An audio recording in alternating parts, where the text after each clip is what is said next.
Hey there, bibliophiles and those raising bibliophiles. Without ratings and warning labels, finding which books are appropriate for your children to read is like navigating wild terrain without a map and a compass. I don't know about you, but I have been burned more than once handing my child a book that I thought was clean and appropriate for them to read. I'm a fellow mom, educator, reading specialist, and literary enthusiast trying to find great books for my children and yours to read. So if you're looking for a real review from a mom with a biblical worldview, then welcome and enjoy this week's book review.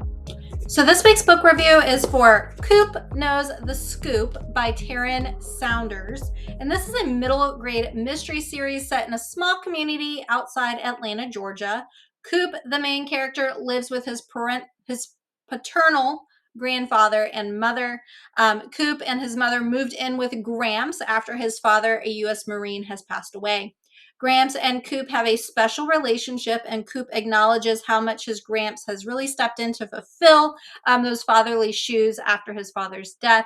In addition to Gramps, we have Tick, the local sheriff and dear friend of his father's, who offers mentorship and guidance. But there is also a romantic relationship with Coop's mother that kind of comes to fruition towards the end of the novel.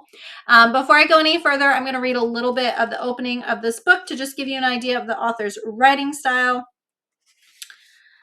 When the Windy Bottom Town Council voted to tear down the old playground and build a new one, no one ever imagined what lay buried beneath the rusted slide. The morning the human bones turned up and the news started flying around town, I was up to my ball cap in dirty coffee cups. My best friend Justice burst through the screened back door of A Latte Books. He slipped through, spilled water on the floor, and slid to a stop, clutching the counter. Dang it, Coop, you beat us here again. I set a wet mug on the drying rack. Figured if we finished our chores early, we could check out the grave. I'm dying to see the skeleton. Whole town's talking about it, Justice puffed out a breath of air. Heard the police are there now.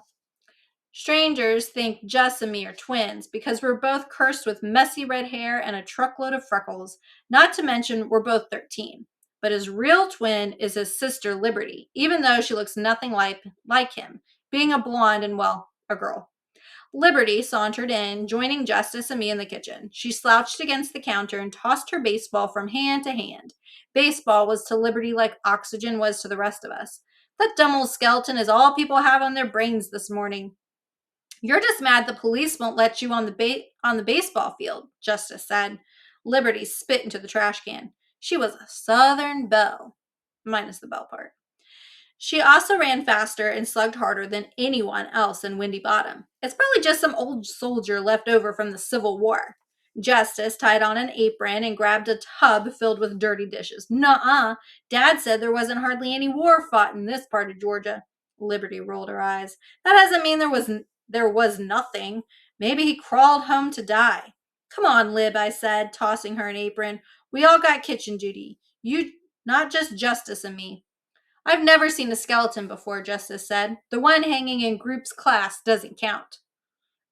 The one hanging in Group's class don't count. Doesn't count, Liberty corrected, ignoring his glare. She stood straight and shoved her baseball into her apron pocket. And it's too late. No one can get within 100 feet of the playground, she frowned, or the baseball fields. The police already cordoned off the whole area. Justice sighed. Does cordon start with a K or a C? C, Liberty and I answered together. Justice muttered and reached for his now dog-eared pocket dictionary. Liberty threw out vocabulary the same way she threw a fastball, smooth and unstoppable. 3 years ago, Justice started carrying a dictionary in his back pocket after an unfortunate misunderstanding of the word rendezvous left him locked in the women's bathroom of the Piggly Wiggly for 2 hours. I thought Jess was destined to spend his life one step behind in every conversation on account of him having to look up words so often. But Gramps said Jess may well pass us all with his vocabulary one day. According to Gramps, life is a journey, and what we are now is not necessarily what we will be. That kind of gives you a little idea of the opening of the story and kind of leads into an important theme. Obviously, as the story opens, Coop Coop is working in the family business, this combined bookstore and coffee shop that is co-owned with the Gordon family.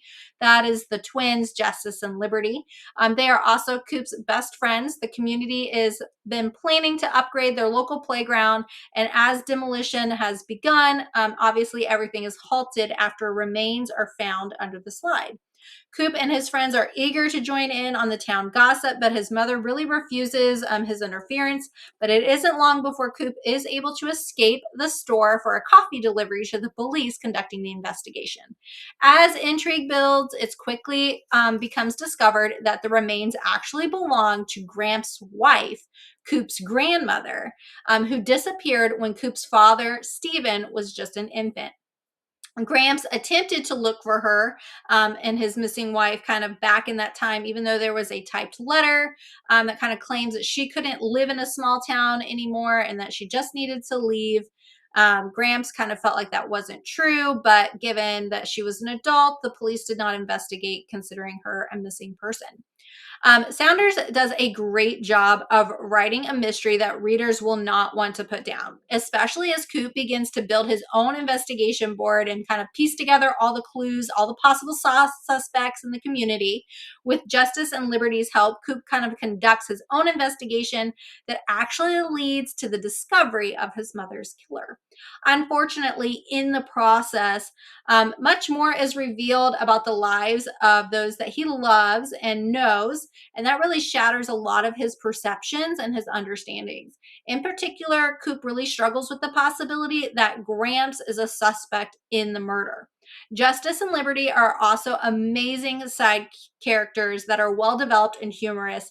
Liberty, as you can tell from the opening, she is a tomboy. She loves baseball and she's very quite perceptive throughout the story as she kind of identifies some things a little bit faster than Coop and Justice. Justice is Liberty's fraternal twin brother who struggles with vocabulary throughout the story. Due to Liberty's precocious word choice, Justice keeps that pocket dictionary with him at all times. And throughout the story, he really offers a lot of comedic relief through his attempt to use and make use of various vocabulary words kind of used by others. If you go to my website at holdingsteadfastreaders.com, you are going to find some particular quotes and mentions that I thought were worth pulling out in the story. So I definitely encourage you to go check that out, holdingsteadfastreaders.com. Parents will love that this is really a clean mystery that helps readers realize that in Christ, we become a new creation. The old man is gone, the new man is established. Gramps kind of lived a life in his early marriage that left him really with shame due to some gambling debts and drinking that almost destroyed his young family. Once this is revealed to Coop, really from others through his investigation, he ultimately realizes that who someone once was is not who they always are, and that Gramps really advises Coop from a place of experience. Additionally, there are strong influences from parents and adults who seek ultimately for the best of the children, and they really answer their questions. Coop also learns to understand people that are different from him, and that bad encounters can ultimately turn good. There is a bully, and you'll get some more information about that in my website at holdingsteadfastreaders.com. So some interactions there are really great, and Souders does a great job of pulling out great themes and really establishing the character arc as these characters grow throughout the story. I really enjoyed this story. I laughed from some of the side characters and situations, the turn of phrasing, the mystery, the pacing of the story. I absolutely enjoyed it. I could not put it down, and I really look forward to reading additional books by her. So I will be hopefully bringing more of those to you in the future. I hope that's helpful to you as parents trying to find great books for your children to read, and that you'll join me next week for another book review.